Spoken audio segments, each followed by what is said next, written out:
18 उत्तर प्रदेश उत्तराखंड। और इसी बीच बड़ी खबर आ रही है, न्यूज 18 की खबर पर मुहर लगी है। यूपी टेट का पेपर कैंसिल हो चुका है। 1 महीने बाद दोबारा एग्जाम होना है। 21 लाख स्टूडेंट्स यानी कि कैंडिडेट्स हम कहेंगे इन्हें, जो पेपर देने वाले थे अभ्यर्थी, यूपी एसटीएफ मामले की जांच में जुटी हुई है। आज ये एग्जाम होना था। तो आज की सबसे बड़ी खबर ये है। न्यूज 18 ने आपको इस खबर के बारे में जब जानकारी दी और उसके बाद ADG law and order Prashant Kumar news 18 से जुड़ते हैं। जब न्यूज 18 से उनसे बातचीत की तो उन्होंने भी इस बात को माना और कहा कि जो है टेट पेपर लीक करने वाले गैंग के लोगों को हमने पकड़ा है। 1 महीने बाद दोबारा एग्जाम होगा और जो कैंडिडेट्स हैं उन्हें किसी भी तरह की कोई फीस नहीं देनी होगी। और इस पूरे मामले की जांच के लिए जो है एसटीएफ जुट गई है। तो आज की उत्तर प्रदेश की सबसे बड़ी खबर जिससे हम आपको रूबरू करा रहे हैं। तकरीबन 21 लाख स्टूडेंट्स जो हैं पेपर देने वाले थे, जो कि जिन पे इसका असर पड़ा है।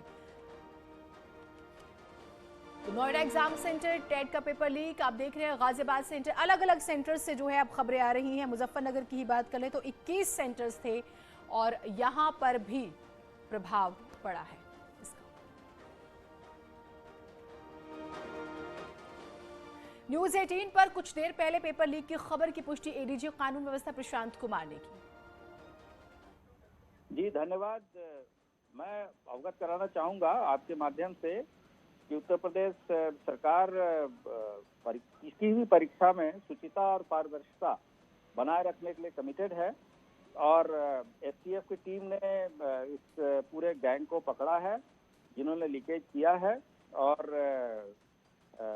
संबंधित विभाग के द्वारा ये परीक्षा स्थगित की गई है। 1 महीने के बाद से परीक्षा होगी और इस पे कोई भी एडिशनल चार्ज या एडिशनल खर्च बच्चों पे नहीं होगा और जो तिथि होगी उसको हम लोग अवगत कराएंगे। ये विवेचना से संबंधित बिंदु है, वो चीजें अभी आगे विवेचना चलेगी। कुछ लोग पकड़े गए हैं विभिन्न जगहों पे, प्रयागराज से, कुछ लोग वेस्टर्न यूपी में, जो हमारी एसटीएफ की टीम है। और आपने देखा होगा कि जितनी भी परीक्षाएं हुई हैं वो पूरी पारदर्शी और सुष्ठापूर्ण तरीके से कराई गई है और हम लोगों ने ऐसे सारे मंसूबे नाकाम किए हैं जो नकल माफिया हैं। तो इनमें सभी पे कार्रवाई होगी और अगर एजेंसी जो इसमें कार्रवाई, जिसको ये कार्य दिया गया था, उसका इन्वॉल्वमेंट है तो उस पर भी हम लोग कार्रवाई करेंगे, उसको ब्लैक लिस्ट करेंगे और हर हालत में होने वाली सभी परीक्षाओं में शुचिता को हम मेंटेन करेंगे। जी धन्यवाद। मैं अवगत कराना चाहूँ तो उत्तर प्रदेश में 2500 से ज्यादा सेंटर्स पर ये एग्जाम होने वाला था, लेकिन व्हाट्सएप के जरिए जो जानकारी आ रही है इस पूरे पेपर को लीक किया गया और सॉल्वर जो गैंग था बकायदा उसके 3 लोगों को गिरफ्तार भी किया जा चुका है। एसटीएफ ने इस पूरे मामले की इन्वेस्टिगेशन संभाल ली है। हर अपडेट आपको देंगे। हमारे साथ हमारे सहयोगी जुड़ रहे हैं क्योंकि अलग अलग सेंटर्स पर अब जो दूर से कैंडिडेट्स आए थे, देखिए वो तो निराश होंगे, परेशान भी होंगे। अमित गंजू हमारे साथ जुड़े हुए हैं और गोरखपुर से रामगोपाल हमारे साथ जुड़े हुए हैं। अमित जी, अब क्या वहां की तस्वीर है, क्योंकि एग्जाम तो अब कैंसिल हो चुका है, 1 महीने का इंतजार अब करना भी होगा। ये एक तरह से बहुत डिस्टर्ब करने वाला फेज होता है किसी भी कैंडिडेट के लिए। बात करेंगे अमित गंजू से। हिमांशु हमारे साथ जुड़े। हिमांशु, अगर आप मेरी आवाज सुन पा रहे हैं तो मेरा सवाल आपसे भी यही होगा कि भाई 1 महीने का इंतजार करना होगा, लेकिन ये मामला खुला कैसे?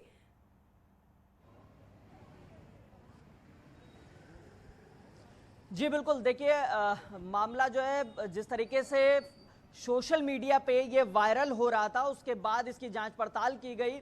एसटीएफ ने 3 लोगों को फिलहाल शुरुआती तौर पे पकड़ा है जांच के लिए और आपको सबसे पहले उस सेंटर की तस्वीरें भी दिखाना चाहेंगे। अब धीरे धीरे सूचना लग गई है, यहाँ पे पुलिस के आला अधिकारी भी मौजूद हैं। नोएडा का ये एक सेंटर है जहाँ पे एग्जाम कंडक्ट कराया जा रहा था। बच्चे 15 मिनट तक एग्जाम भी देते रहे। हालांकि जैसे ही सेक्टर मजिस्ट्रेट और जोनल मजिस्ट्रेट जो नियुक्त किए जाते हैं उनको जानकारी लगी, वो यहाँ सेंटर्स पे आए, उन्होंने जानकारी दी और अब सभी जो बच्चे हैं उनको उनकी शीट्स वापस ले ली गई और बताया गया एग्जाम दोबारा होगा, पेपर लीक हो गया है। फिलहाल कुछ बच्चे जो सेकंड शिफ्ट में एग्जाम, क्योंकि ये एग्जाम 2 शिफ्ट में होने थे, पहली शिफ्ट के बच्चे जा चुके हैं। फिलहाल अभी जो स्थिति बनी हुई है ये क्लियर नहीं है बच्चों को कि दूसरे जो शिफ्ट में एग्जाम होने थे वो होंगे कि नहीं। ऐसे में कश्मकश की एक स्थिति बनी हुई है, बच्चन में कंफ्यूजन भी है, क्योंकि बच्चे जो है बहुत दूर दूर से आए, गोरखपुर से, हापुड़ से, बुलंदशहर से, ये तमाम जिले, अलीगढ़, दूर दूर से, लखनऊ से ये बच्चे आए हुए हैं। ऐसे में स्थिति अभी कंफ्यूजन की है। फिलहाल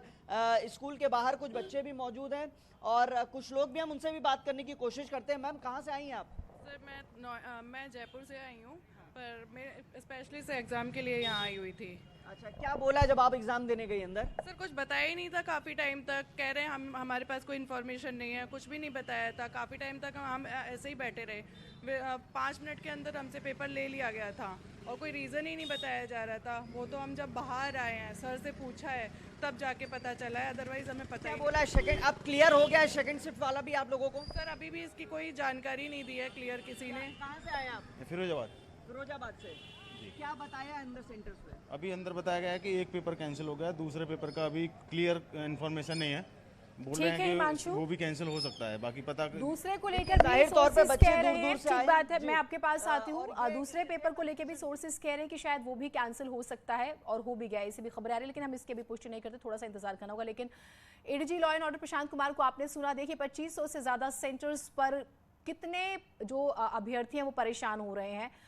हमारे साथ रामगोपाल जुड़े हुए हैं गोरखपुर से। रामगोपाल, आप इस वक्त किस सेंटर पर मौजूद हैं और मुमकिन है तो उन कैंडिडेट से बात कीजिए, पूछिए वो कहां से आए हैं और क्या ये जो ऑर्गेनाइजर्स हैं अब ये क्या कह रहे हैं, क्या उन्हें अभी भी कंफ्यूजन है या लोग अभी भी परेशान हैं?